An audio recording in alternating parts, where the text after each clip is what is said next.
देखिए, एक बहुत सनसनीखेज मामला 13 फरवरी को एक घटित होता है।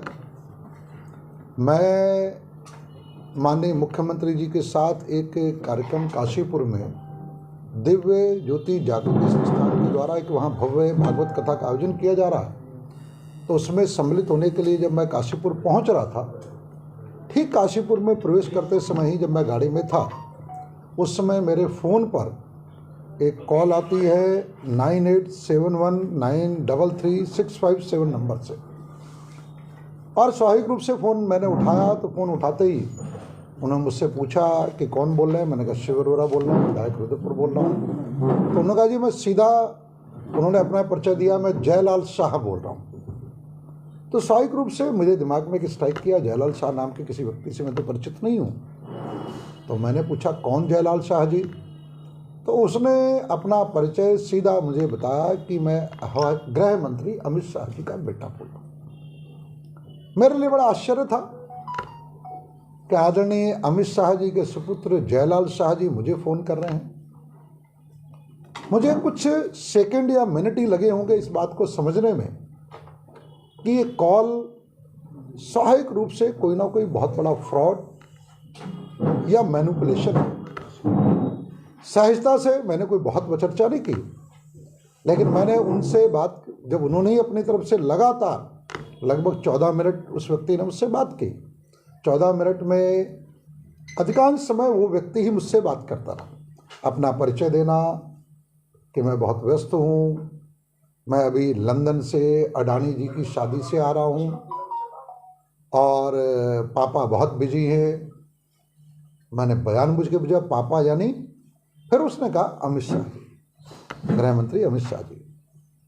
तो मैंने कहा बताइए मेरे लिए क्या आदेश है? तो फिर वो विषय पे ना आके फिर अनावश्यक इधर की बातें कि अब जो है उत्तराखंड को मैं देख रहा हूँ, पापा ने मेरे जिम्मे लगा दिया है और अब सारे विषय चल रहे हैं, और इस तरीके से राजनीतिक चर्चा करनी उसने आरंभ की कि आपके यहाँ उत्तराखंड में मंत्रिमंडल है, मंत्रिमंडल का विषय है, मंत्रिमंडल के विषय को चर्चा चल रही है। तो मैंने कहा मुझसे चर्चा करने की आपको क्या आवश्यकता है, ये मेरा विषय तो कोई है नहीं।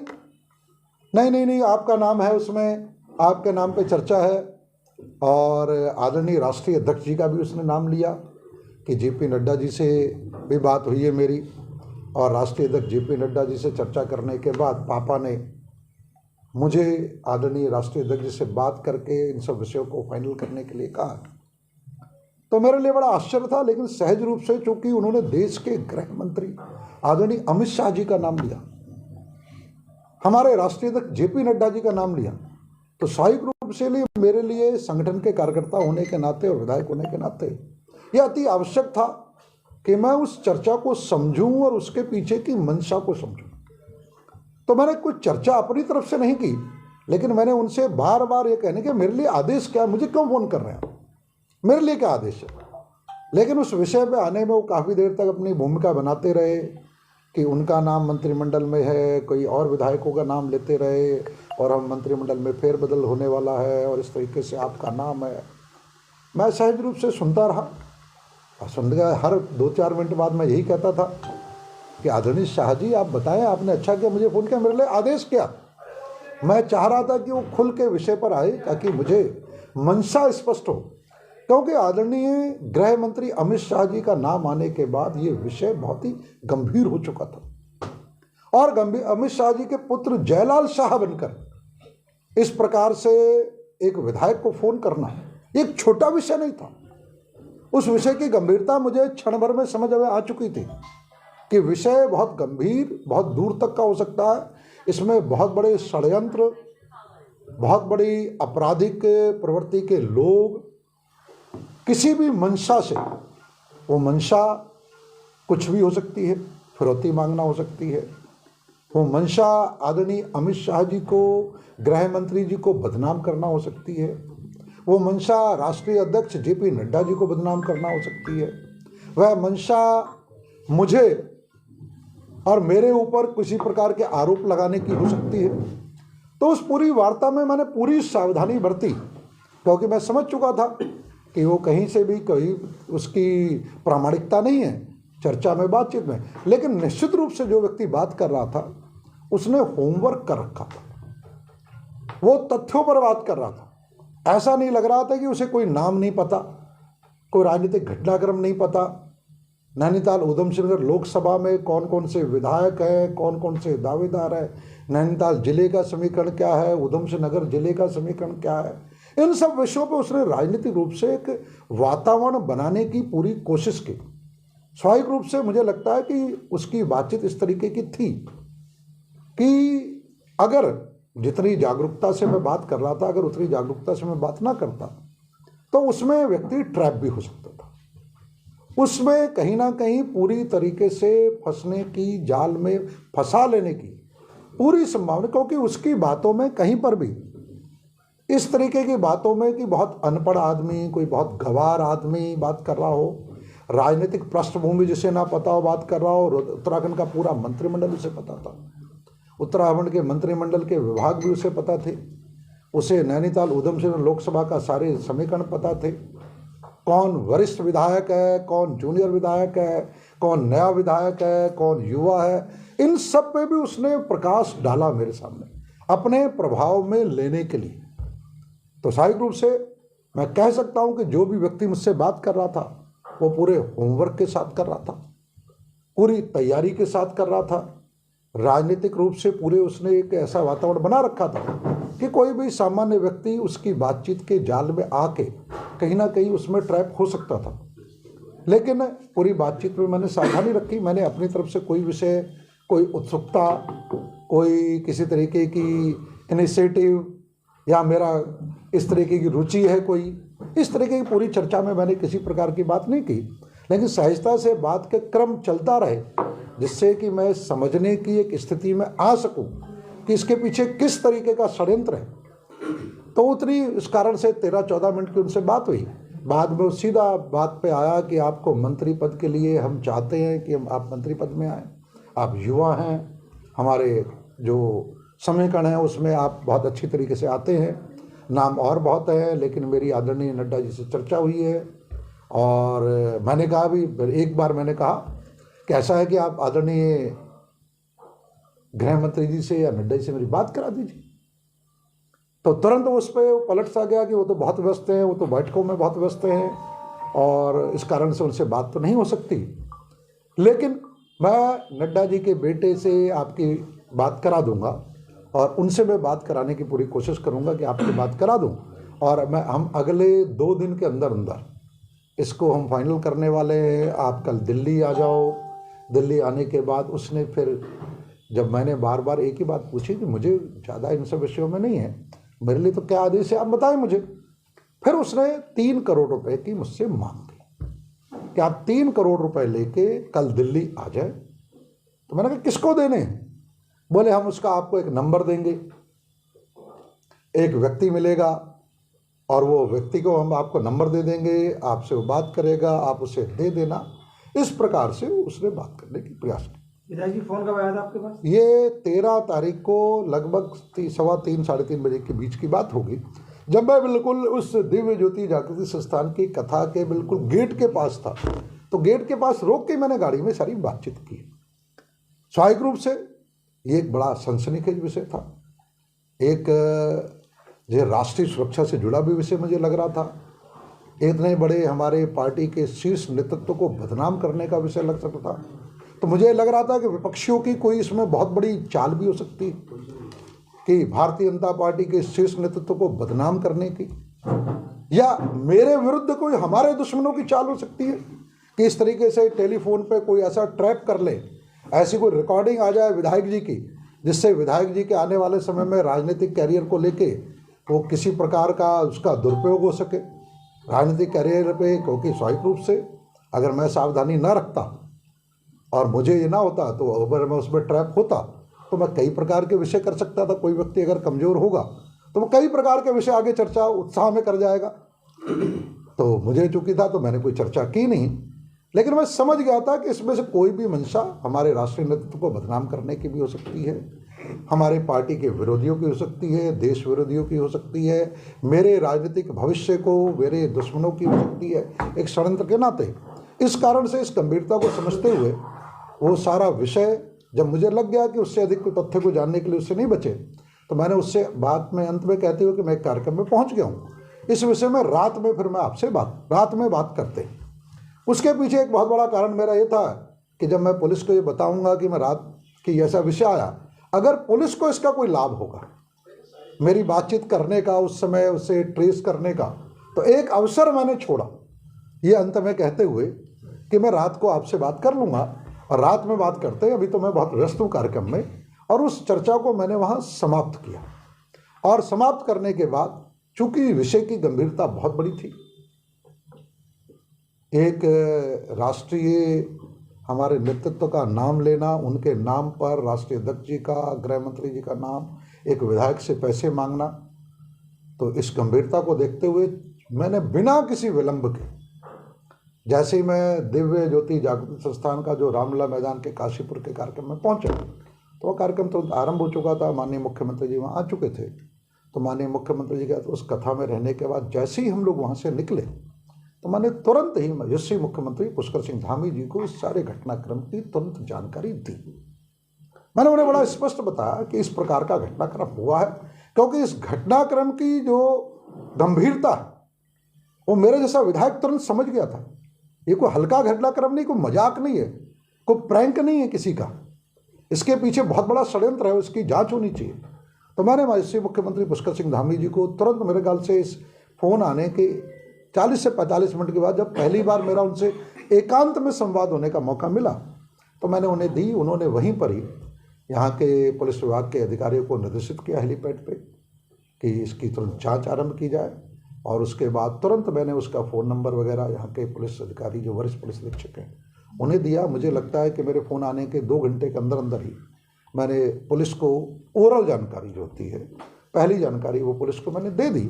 और पुलिस ने भी जहाँ तक मेरी जानकारी में बड़ी तत्परता से उस पर कार्रवाई करना, जो भी विषय करना, उस पर किए।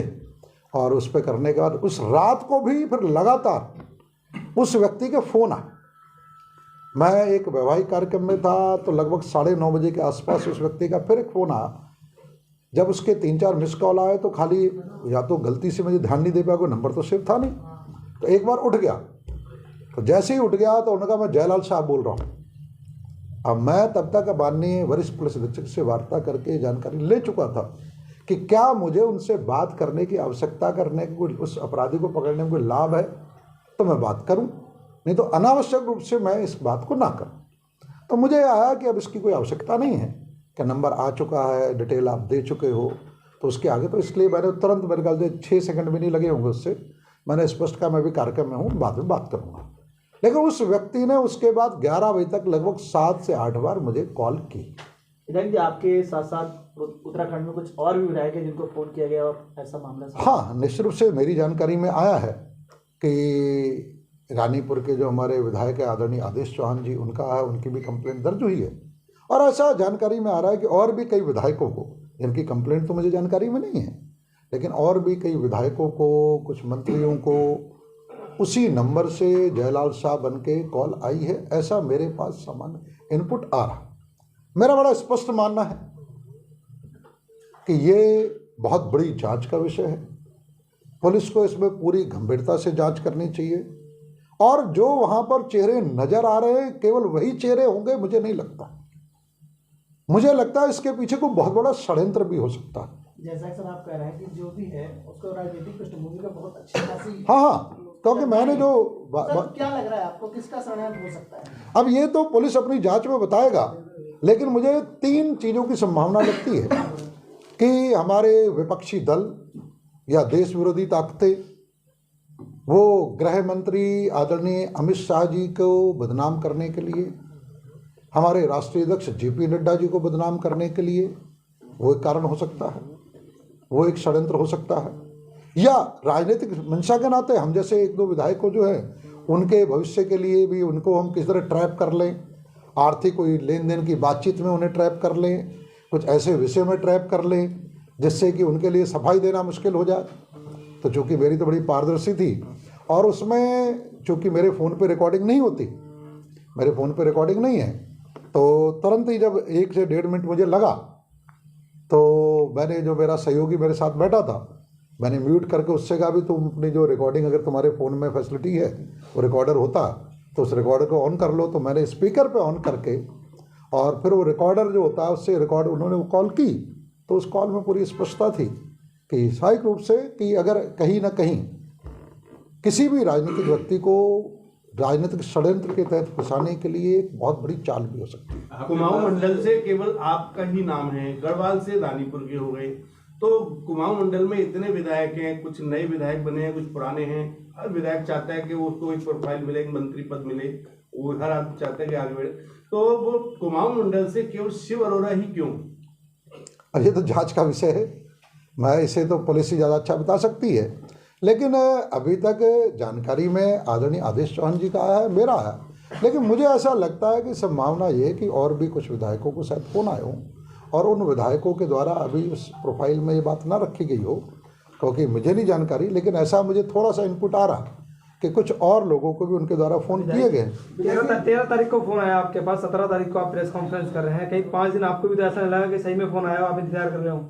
मैंने आपको बताया कि मैंने आज 30 से 40 मिनट के अंदर अंदर यशस्वी मुख्यमंत्री पुष्कर सिंह धामी जी को ये विषय बता दिया था और मेरे ख्याल से 1-1.25 घंटे के बाद जैसे ही कार्यक्रम समाप्त हुआ और आदरणीय मुख्यमंत्री जी काशीपुर से हल्द्वानी के लिए जा रहे थे तो उन्होंने मेरे सामने वरिष्ठ पुलिस अधीक्षक को निर्देशित कर दिया था। इससे 2 विषय पता लगते हैं।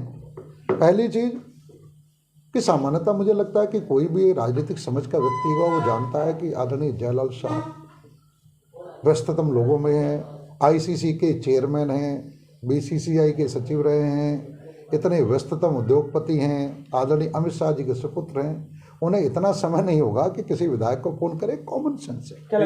रुद्रपुर विधानसभा की बात करें, यहाँ पर ऑडियो बम कई फूटे और टिकट कटने या टिकट मिलने में भी ऑडियो बम की काफी भूमिका रही। कहीं ऐसा तो नहीं है कि 100 सुराग की लोहारी करने की कोशिश की गई हो और ऑडियो का जवाब ऑडियो? मैंने स्पष्ट रूप से कहा, इस बात की पूरी संभावना है कि मेरे राजनीतिक भविष्य को भी देखते हुए इस तरीके का एक षड्यंत्र राजनीतिक विरोधियों के द्वारा करने का प्रयास किया गया हो कि इस माध्यम से और इस तरीके से, जिसे कहते हैं कि कोई चर्चा वार्ता में कोई हल्की बात आ जाए, कोई ऐसा विषय आ जाए जिससे कि विधायक के लिए एक गरिमा में ना हो, भ्रष्टाचार में कुछ संलिप्तता की बात हो जाए, तो इस प्रकार का प्रयास भी मुझे लगता है कि इस षड्यंत्र की भी संभावना है। लेकिन ये जितने भी षड्यंत्र हैं, मैं पुलिस से निवेदन करूंगा कि विषय चूँकि राष्ट्रीय स्तर का है और एक विधायक के साथ हुआ है, तो इसकी गंभीरता को देखते हुए पुलिस पूरी तरीके से जांच करे। जो इसमें इन्वॉल्व हैं प्रत्यक्ष रूप से वो भी, और अप्रत्यक्ष रूप से जो षड्यंत्रकारी हैं, वहाँ तक भी पुलिस पहुँचे और उन्हें कठोरतम सजा मिलनी चाहिए। निश्चित रूप से ये अपने आप में बहुत बड़ा षड्यंत्र है। जिस प्रकार से आपकी इमेज मिस्टर क्लीन की मानी जाती है, और चाहे पढ़ाई लिखाई की बात हो, चाहे परफॉर्मेंस की बात हो, संगठन की बात हो, जबकि पूर्व विधायक की इमेज के बारे में कुछ कहने की जरूरत नहीं है, तो कहीं ऐसा तो नहीं है कि उसी लेवल पर लाने के लिए आपके लिए खिलाफ ये षड्यंत्र रचा गया हो? देखिए, इसमें राजनीतिक रूप से षड्यंत्र किनके हो सकते हैं, क्या हो सकते हैं, पुलिस की जांच का विषय है। पुलिस को इसकी पूरी जांच करनी चाहिए, मेरी मांग। में साइबर ठगी के और फेक कॉल के मामले लगातार पूरे देश में आ रहे हैं, यहाँ आ रहे हैं। अब तो का बड़ा चेहरा है तो ये मामला सामने आ गया, लगातार सामने आ रहे हैं, लेकिन उन पर अंकुश नहीं लग पा रहा है। इसके पीछे क्या वजह है? हाईटेक होने के बावजूद भी ये 5 दिन हो गए, क्या लगता है पुलिस किस तरीके से 5 दिन में क्या पर्दाफाश हो पाएगा? उससे इनपुट क्या है आपके पास? मेरी जानकारी में आया, पुलिस ने जिस नंबर से कॉल आ रही थी उस नंबर को ट्रेस कर लिया, पुलिस जिसके नाम के नंबर था उसे भी ट्रेस कर लिया, और जिसके नाम पर वो फ़ोन है शायद पुलिस ने उसे उठा भी लिया है, उससे पूछताछ चल रही है। इससे आगे की जानकारी, उसके आगे की जानकारी पुलिस विभाग ही दे पाएगा। उसके आगे की जानकारी पुलिस विभाग ही दे पाएगा। नहीं, बाहर का, वो दिल्ली एनसीआर का अभी तक एक व्यक्ति आया, लेकिन जानकारी में ऐसी आई है आरंभिक कि उसके साथ और भी चीज़ें उसके साथ जुड़ी हुई हैं और लोगों के नाम भी वो खुद ले रहा है, लेकिन पुलिस अभी उसे पूरी जांच कर रही है। क्योंकि पुलिस जांच कर रही है और विषय बहुत ही गंभीर है, राष्ट्रीय स्तर का है, इसलिए इस विषय पर पुलिस ही अच्छी जानकारी दे। माना जाए कि साइबर ठगी है ये, कोई राजनीतिक इस तरह से नहीं। अब साइबर ठगी भी हो सकती है, राजनीतिक षड्यंत्र भी हो सकता है। विधायक जिन लोगों को नाम ले रहा है वो लोकल के हैं, वो भी बाहर के हैं? हैं? जिन लोगों को नाम ले रहा है व्यक्ति जो पकड़ में आया वो लोकल के हैं या वो नहीं, वो ये भी बता रहा है कि उसमें कुछ लोग और इन्वॉल्व है, लेकिन उसके पीछे कौन है अभी पुलिस को जांच कर। विधायक जी, राजनीति आपने कहा अच्छी खासी जानता है, वो सब कुछ उसे पता है उत्तराखंड के बारे में, कहीं ना कहीं कोई विधायक इसका शिकार तो नहीं हो गया? अब मुझे नहीं लगता, क्योंकि विधायक सामान्यतः बहुत जागरूक होते हैं, विधायक जनता के बीच में रहते हैं, वो ऐसे विषयों को बहुत अच्छी तरह से समझ जाते हैं। 14 तारीख को पहुंच भी गए थे दिल्ली। अब हो सकता है